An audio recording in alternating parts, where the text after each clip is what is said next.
श्रीमद् भागवत महापुराण तृतीय स्कंद अध्याय 14।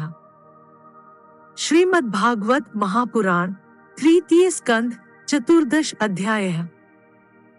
दिति का गर्भधारण।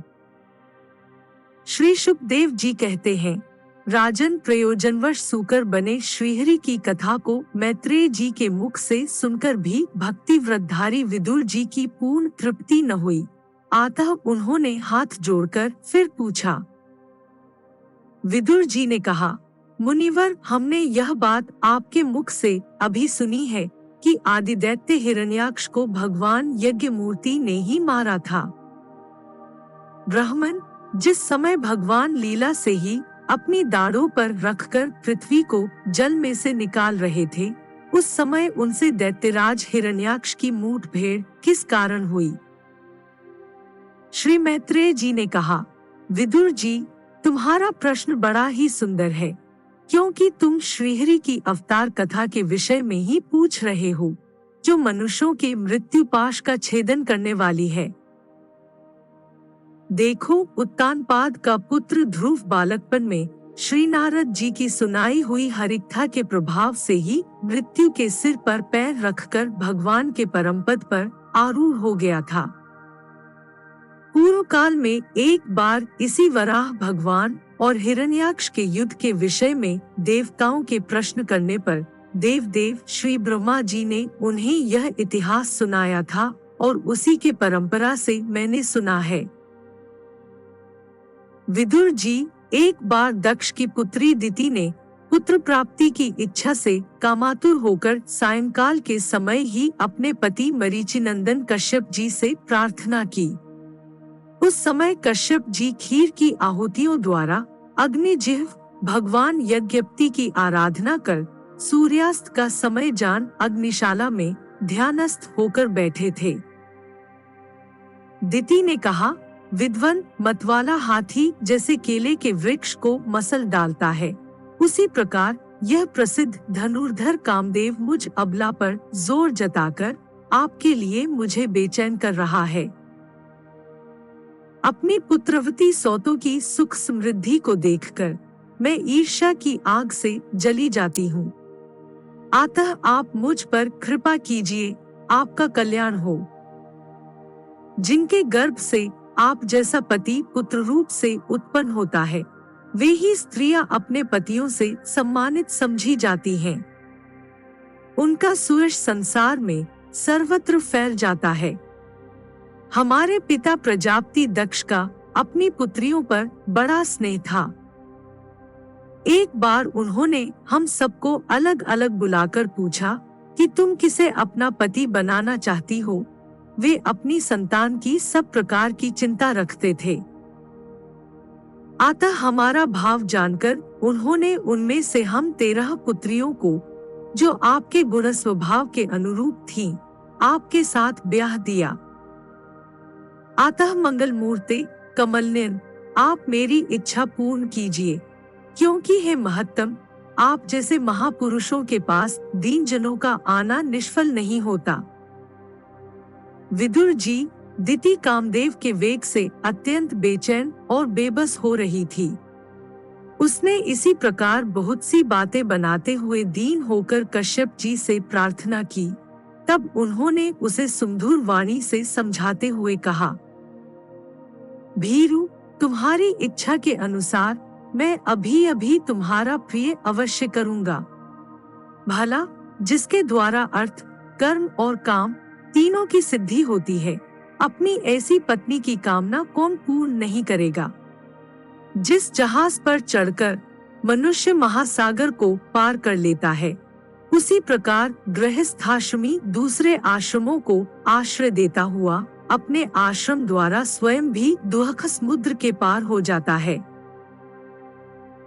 मानिनी, स्त्री को तो विविध पुरुषार्थ की कामना वाले पुरुष का आधा अंग कहा गया है। उस पर अपनी गृहस्थी का भार डालकर पुरुष निश्चिंत होकर विचरता है।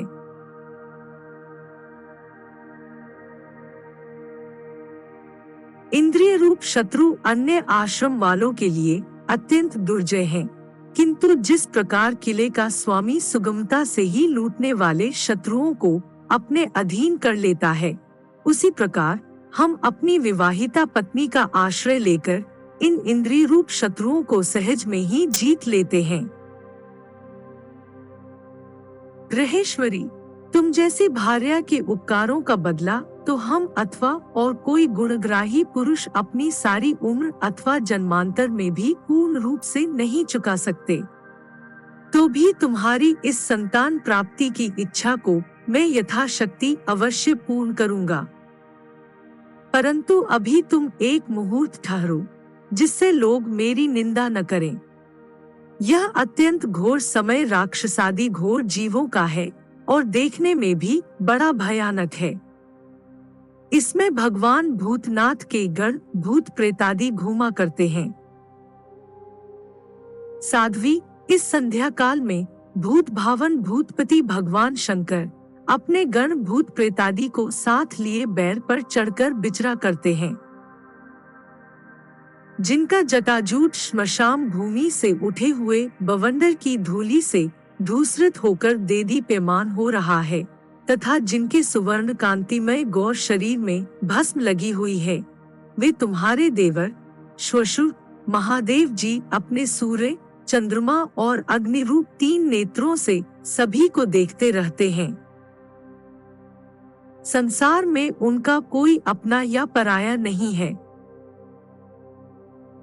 न कोई अधिक आदरणीय और न निंदनीय ही है। हम लोग तो अनेक प्रकार के व्रतों का पालन करके उनकी माया को ही ग्रहण करना चाहते हैं, जिसे उन्होंने भोग कर लात मार दी है। विवेकी पुरुष अविद्या के आवरण को हटाने की इच्छा से उनके निर्मल चरित्र का गान किया करते हैं। उनसे बढ़कर तो क्या, उनके समान भी कोई नहीं है और उन तक केवल सत्पुरुषों की ही पहुंच है। यह सब होने पर भी वे स्वयं पिशाचों का सा आचरण करते हैं। यह नर शरीर कुत्तों का भोजन है। जो अविवेकी पुरुष आत्मा मानकर वस्त्र, आभूषण, माला और चंदनादि से इसी को सजाते संवारते रहते हैं, वे अभागे ही आत्माराम भगवान शंकर के आचरण पर हंसते हैं। हम लोग तो क्या, ब्रह्मादि लोकपाल भी उन्हीं की बांधी हुई धर्म मर्यादा का पालन करते हैं। वे ही इस विश्व के अधिष्ठान हैं तथा यह माया भी उन्हीं की आज्ञा का अनुसरण करने वाली है। ऐसे होकर भी वे प्रेतों का सा आचरण करते हैं। अहो, उन जगत व्यापक प्रभु की यह अद्भुत लीला कुछ समझ में नहीं आती। मैत्रेय जी ने कहा, पति के इस प्रकार समझाने पर भी कामातुरादिति ने वेश्या के समान निर्लज्ज होकर ब्रह्मर्षि कश्यप जी का वस्त्र पकड़ लिया। तब कश्यप जी ने उस निंदित कर्म में अपनी भार्या का बहुत आग्रह देख देव को नमस्कार किया और एकांत में उसके साथ समागम किया। फिर जल में स्नान कर प्राण और वाणी का संयम करके विशुद्ध ज्योतिर्मय सनातन ब्रह्मा का ध्यान करते हुए उसी का जप करने लगे। विदुर जी, दिति को भी उस निंदित कर्म के कारण बड़ी लज्जा आई और वह ब्रह्मर्षि के पास जा सिर नीचा करके इस प्रकार कहने लगी। दिति बोली, ब्राह्मण, भगवान रुद्र भूतों के स्वामी हैं। मैंने उनका अपराध किया है, किंतु वे भूत श्रेष्ठ मेरे इस गर्भ को नष्ट न करें। मैं भक्तवांछा कल्पत्रु उग्र एवं रुद्र रूप महादेव को नमस्कार करती हूँ। वे सत्पुरुषों के लिए कल्याणकारी एवं दंड देने के भाव से रहित हैं, किंतु दुष्टों के लिए क्रोध मूर्ति दंडपाणी हैं। हम स्त्रियों पर तो व्याध भी दया करते हैं, फिर वे सतीपति तो मेरे बहनोई और परम कृपालु हैं, अतः वे मुझ पर प्रसन्न हो। श्री मैत्रेय जी ने कहा, विदुर जी, प्रजापति कश्यप ने सायंकालीन संध्या वंदनादि कर्म से निवृत्त होने पर देखा कि दिति थरथर कांपती हुई अपनी संतान की लौकिक और पारलौकिक उन्नति के लिए प्रार्थना कर रही है। तब उन्होंने उससे कहा, कश्यप जी ने कहा, तुम्हारा चित्त कामवासना से मलिन था, वह समय भी ठीक नहीं था और तुमने मेरी बात भी नहीं मानी तथा देवताओं की भी अवहेलना की। अमंगलमयी चंडी, तुम्हारी कोख से 2 बड़े ही अमंगलमय और अधम पुत्र उत्पन्न होंगे। वे बार बार संपूर्ण लोक और लोकपालों को अपने अत्याचारों से रुलाएंगे। जब उनके हाथ से बहुत से निरपराध और दीन प्राणी मारे जाने लगेंगे, स्त्रियों पर अत्याचार होने लगेंगे और महात्माओं को शुद्ध किया जाने लगेगा, उस समय संपूर्ण लोकों की रक्षा करने वाले श्री जगदीश्वर कुपित होकर अवतार लेंगे और इंद्र जैसे पर्वतों का दमन करता उसी प्रकार उनका वध करेंगे। दिति ने कहा, प्रभु, यही मैं भी चाहती हूँ कि यदि मेरे पुत्रों का वध हो तो वह साक्षात भगवान चक्रपाणी के हाथ से ही हो, कुपित ब्राह्मणों के शापादि से न हो। जो जीव ब्राह्मणों के शाप से दग्ध अथवा प्राणियों को भय देने वाला होता है, वह किसी भी योनि में जायुस पर नारकी जीव भी दया नहीं करते। कश्यप जी ने कहा, देवी, तुमने अपने किए पर शोक और पश्चाताप प्रकट किया है। तुम्हें शीघ्र ही उचित अनुचित का विचार भी हो गया तथा भगवान विष्णु, शिव और मेरे प्रति भी तुम्हारा बहुत आदर जान पड़ता है। इसलिए तुम्हारे एक पुत्र के 4 पुत्रों में से एक ऐसा होगा जिसका सत्पुरुष भी मान करेंगे और जिसके पवित्र यश को भक्तजन भगवान के गुणों के साथ गाएंगे।